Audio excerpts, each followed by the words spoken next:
So Botha, thank you very much for making time to share your insights into the future of leadership. But before we walk into the future, can you tell us a little bit about your own background? Where did you grow up? Yeah, thank you, Dr. Nick. I was born in Bloemfontein, here in South Africa. And when I was 5 years old, we moved to Windhoek in Namibia, where I grew up. And for those who don't know Windhoek, it's the capital of Namibia. It's very small, probably the size of Bloemfontein. The whole of Namibia has the same amount of people as Pretoria. So yeah, that's where I grew up. After I matriculated, I went overseas a little bit, and then I enrolled into varsity. And tell us, what was your dream career when you grew up? Well, I really wasn't sure what I wanted to do. I knew that I had a passion for computers and technology, and it was only until I reached my matric year, my final year of school, that I decided to pursue a career in software development or software engineering. And tell us, who inspired you in your early days? So in my early days, I think I was a kid. I was born very curious. I liked playing video games and playing board games and just keeping myself busy.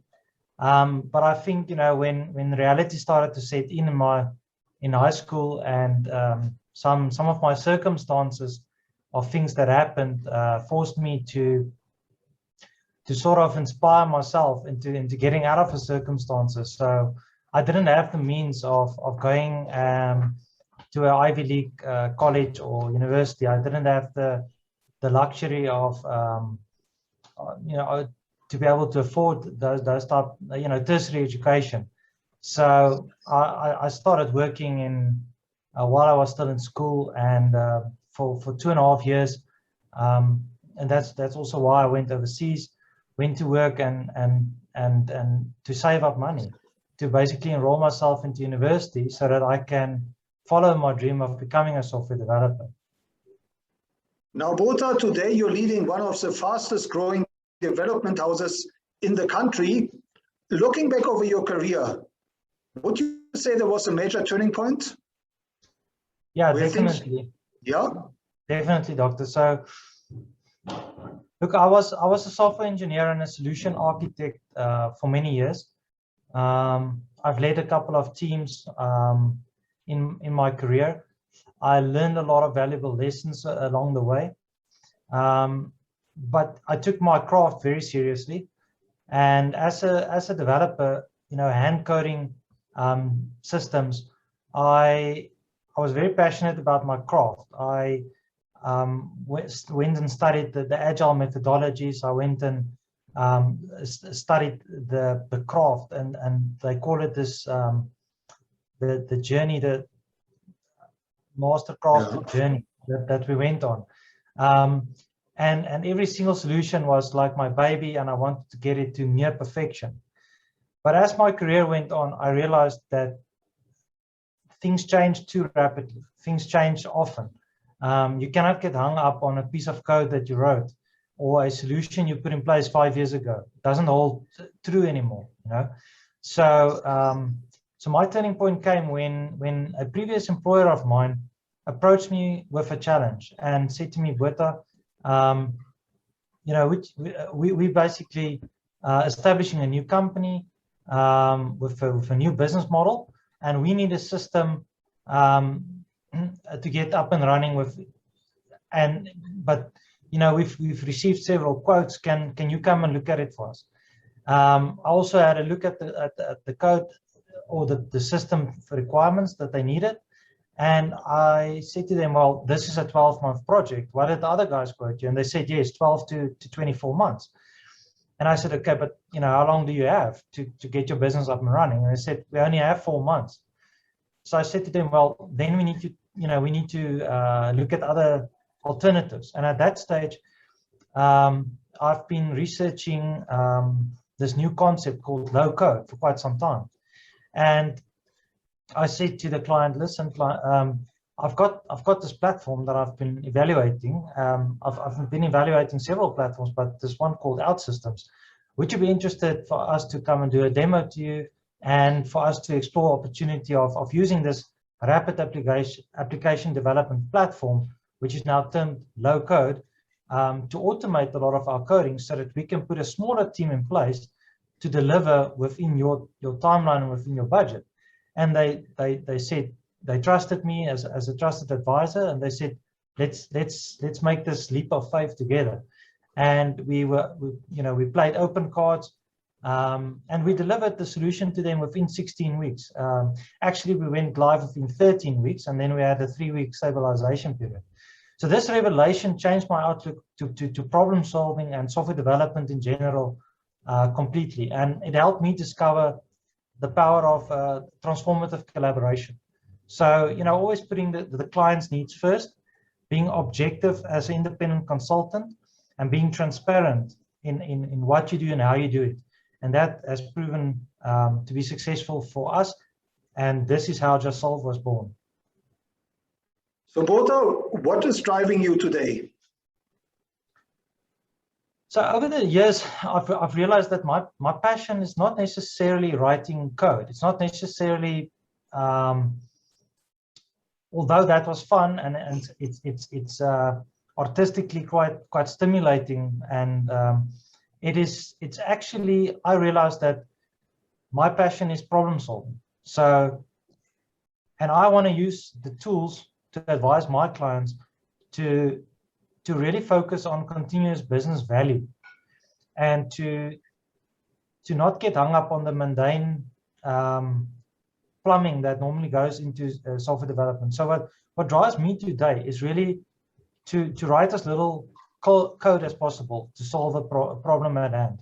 Okay, and basically trying to make the world a better place, one solution at a time, and seeing how we can, looking at, freeing up our time in rather focusing on the business problem and the impact that has on the world and the social impact on people's lives. To see how can we craft better solutions with our customers, where we engage a lot more in the business side than actually just engaging on the technology side.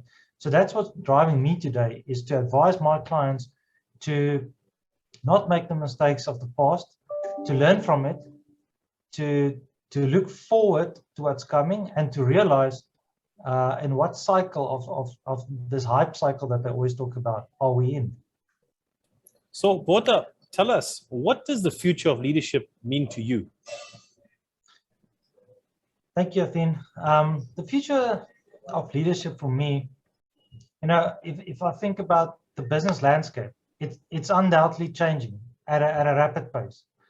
And while some aspects of leadership, such as vision and executing on a strategy, will always remain, the future leader will need to possess a new arsenal of skills and a new mindset in order to lead effectively. So, this is because our businesses will look and operate fundamentally different in 10 years from now than the way it's currently run. So I think that for me is what we need to look at, is that mindset and the skills. The mindset and the, say again? Skills. Wonderful. Now, Botha, continuing with some of these lessons that maybe you can share with our listeners, in your own journey, what lessons have you learned on leadership?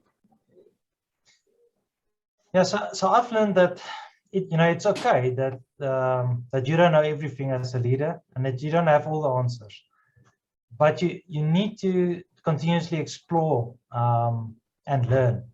So it's okay to be vulnerable as well. You don't need to be the person that is never vulnerable. You need to open up yourself to your team. No one will judge you. They will, however, feel more connected to you if you actually open up more. And you need to understand your strengths. and you need to hire for your weaknesses. I like that. Hire for your weaknesses. Now, Botha, social media has become a big part of our lives more and more these days. In your, how would you suggest aspiring leaders make use of social media to build their personal brands? So firstly, I would just, take a step back before you get to the social media and maybe say, okay, go on a course like this LinkedIn deal maker that we are on now, and say, and try and establish your brand and your brand strategy. Understand your customer and your target market first. Then discover your leadership archetype and your company's archetype. This is very important because this helps you create your brand promise, which then feeds into the social media strategy, so that you can promote this message in a consistent way to your target market. And I think tools like LinkedIn is very effective in getting that message across. So I would highly recommend using something like LinkedIn to establish those relationships and nurture them. It depends on what channel you want to market, what content through, but general business-wise, LinkedIn is probably the best. So Botha, we are living in challenging times, and you've gone through your own challenges in your own career. What is your advice for future leaders? What are some of the biggest challenges they should expect to encounter in their career? Okay, so I think there's if I can sum it up for myself, I think there's 4 big challenges. The one is that of a global citizen, that of being a servant, a chef, and an explorer. So a global citizen, with today's remote working and everyone embracing remote working and a more connected world, access to employees worldwide. Your talent pool is just vast. It's not like in the old days where you were, and even a couple of years ago, not just the old days, where you are constrained to your province or your country in terms of hiring. You can now hire anyone from any culture, from any race, from any background. So, I think one of the challenges for me as a future leader is to understand other cultures better and to embrace diversity. And then from a servant perspective, we need to practice humility as leaders and serve our leaders, because we need to also empower the next generation of leaders. And in any company, there is some sort of structure. So there's always leaders coming through. So you need to serve your leaders, your customers, your team, and yourself. You need to look after yourself as well.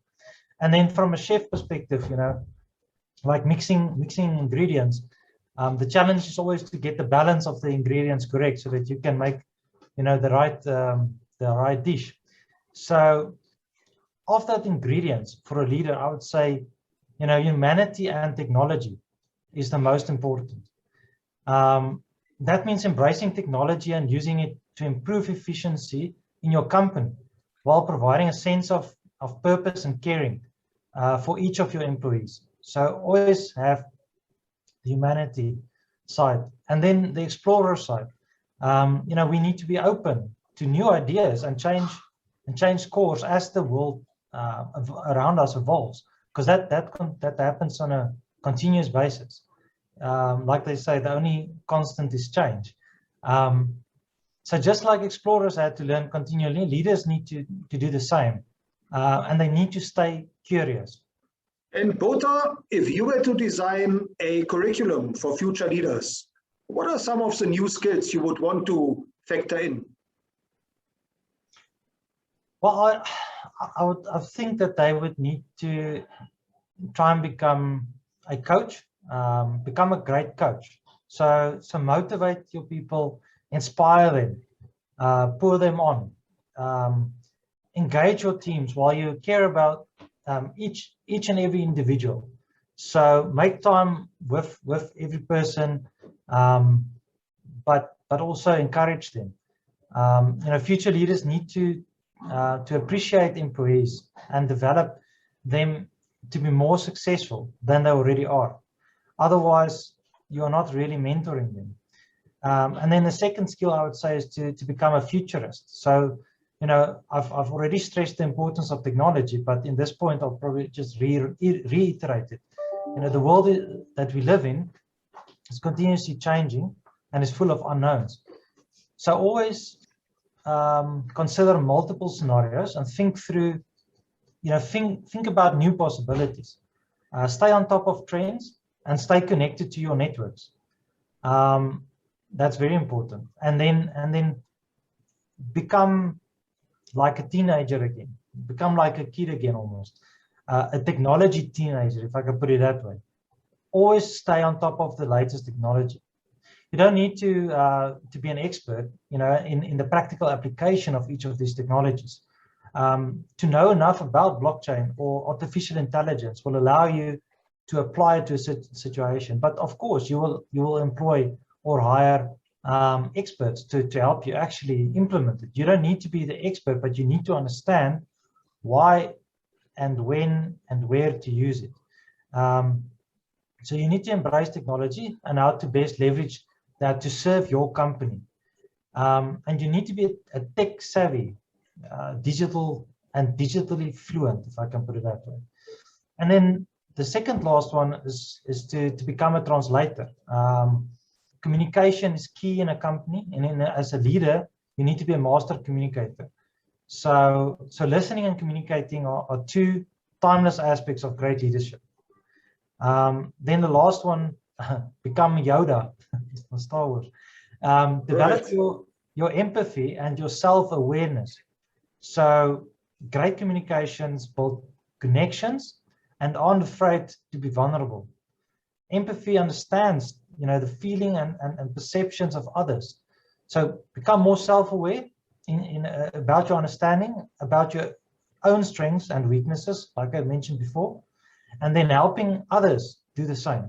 So on your advice to future leaders, as a mentor to future leaders, can you share a success story of one of your mentees?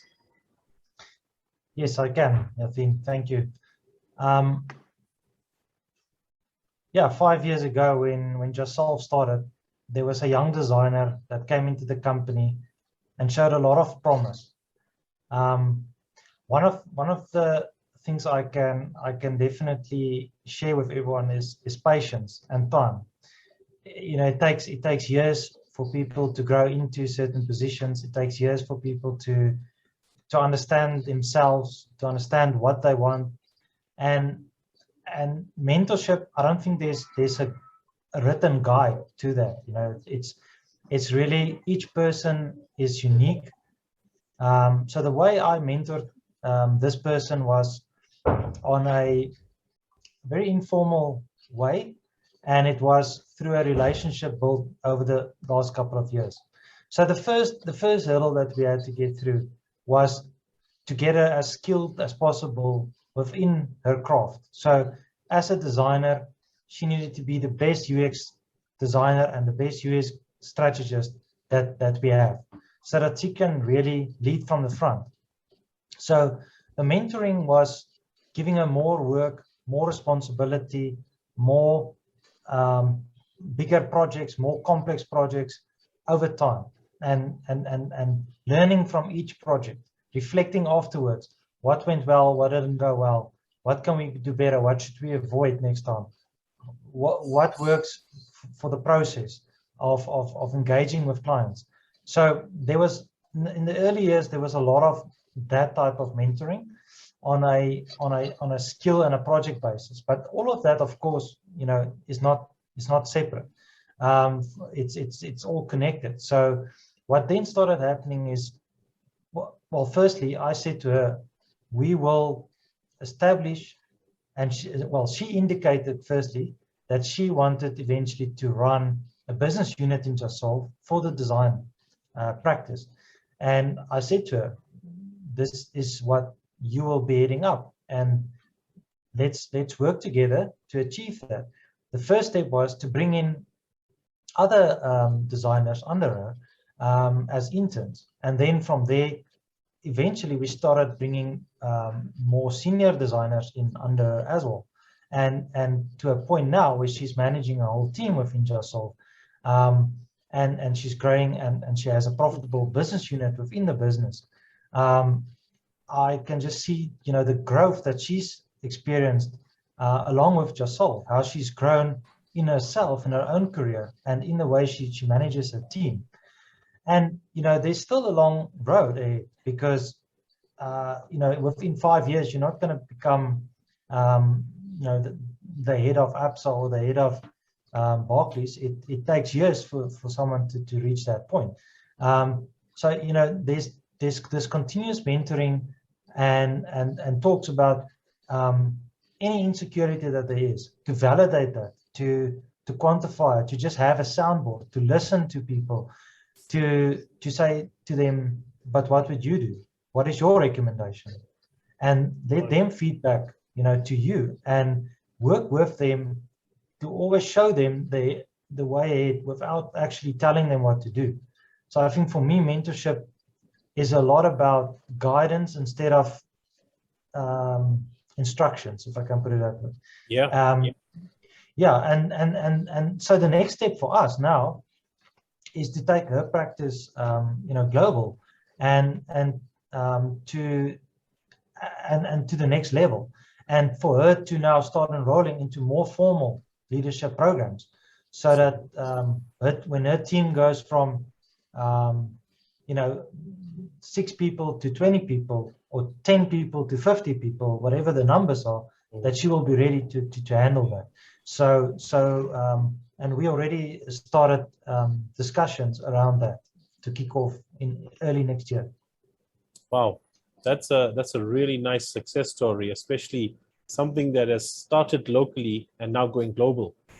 Now, that's clearly a result of your leadership, and clearly you have a few role models. Any advice to future leaders in terms of the role models of leadership that you would recommend they follow? Look, I think there's a couple of leaders. You can look at some recent leaders. You can look at leaders from the past. There's icons that you obviously can't dismiss, like Steve Jobs. So if you look at Steve Jobs, he's been instrumental. There's many leaders now having arguments about what Steve Jobs did, how influential he was, and how he did it, and people writing books about that to distill the lessons.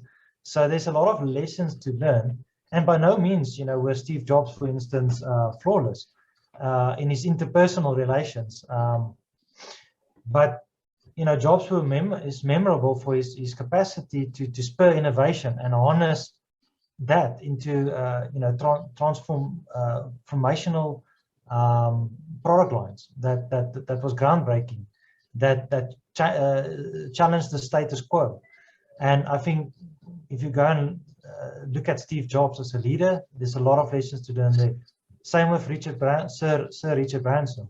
I've got a couple of these books here. I haven't finished reading all of them, but I understand that he's also got the leadership type of the archetypal leadership of the explorer. Yes. And so he's always curious, and he's got this mantra of screw it, just do it. That's his book. Screw it, just do it. exactly, and that's important. Is what that comes down to is also not just being curious and exploring, but as a leader having that go-do spirit and taking action. If nothing is going to fall in place if you don't work on it actively every day with predetermined motivation, if I can put it that way, and you're intentional in what you do every day, then it's not going to happen. So you need to be intentional. You need to plan your days. So there's a lot to learn about him. Elon Musk, everyone knows him, from PayPal to Tesla to SpaceX.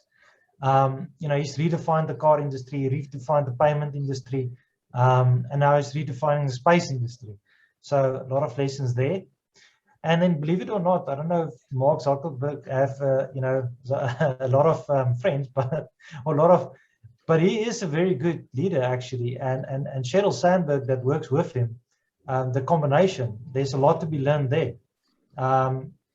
They blundered their public IPO a little bit, but they've recovered. And Facebook's stock has since soared. The company has made a lot of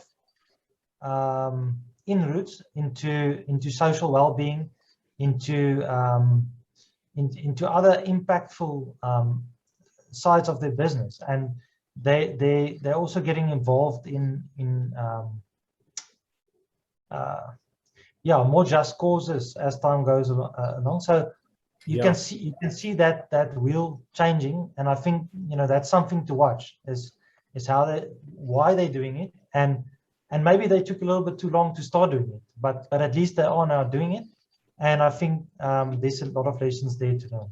Yeah, there's a lot of lessons in living with purpose in a business. So this is the kind of corporate social investment activities these companies are now doing. Yes. Good. So Botha, how can our listeners connect with you, and where should they follow you? Yeah, so listeners can connect with me on our website, JustSolve.solutions. On JustSolve.solutions, there's a little widget on the side that says schedule time with our CEO. If you click on that, you can actually see my calendar and you can book a meeting with me. Or you can go directly to calendly.com/Botha. Or you can reach out to me on linkedin.com/Botha van der Vyver. So that's probably the three places I'll respond quickest to is through those channels. Botha, last but not least, what is your advice for the next generation, for the future leaders? What should they be focusing on? I would say always stay curious, be intentional of what you're doing, what you want to achieve. Have set goals for you, the business, your employees, or everyone, and value your team. And remember, a boss has a title, and a leader has the people. Right.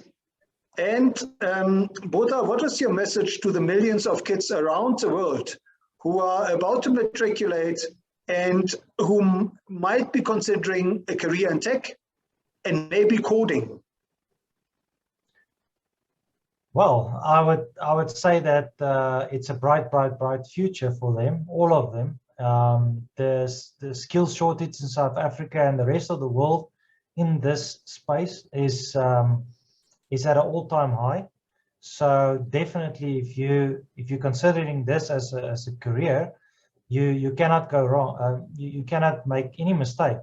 There's so many paths that you can take. There's now data scientists that specialize in machine learning and artificial intelligence, and data engineers that prep the data, and there's now so many how can I put it, careers within the software development landscape. So in IT, it has always been very broad, but now it's even more broader. So what I would say is, first go and specialize as deep as you can into a specific topic that interests you. So do something that gives you a lot of overview on the different types of software development directions that you can go into, the careers paths, and then follow one of those paths. If you're still unsure, try and enter into something like there's a program called We Think Code.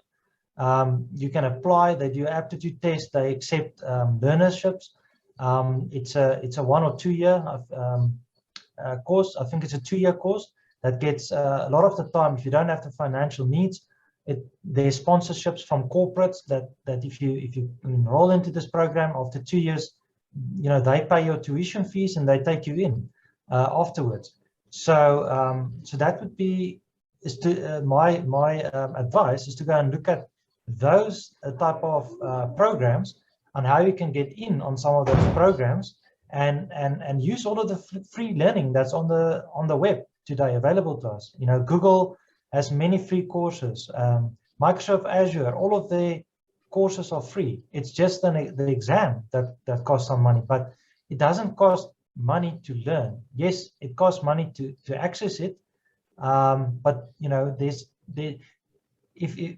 say where there's a will, there's a way. So just keep on trying. Don't lose hope. You need to believe in yourself, and there's a bright future globally for anyone entering into this space. Well, Botha, thank you so much for sharing your insights and your wisdom into the future of leadership and helping us to step into the future and helping so many future leaders to live and to learn from your example. Thank you very much, and thank you for having me. Thank you.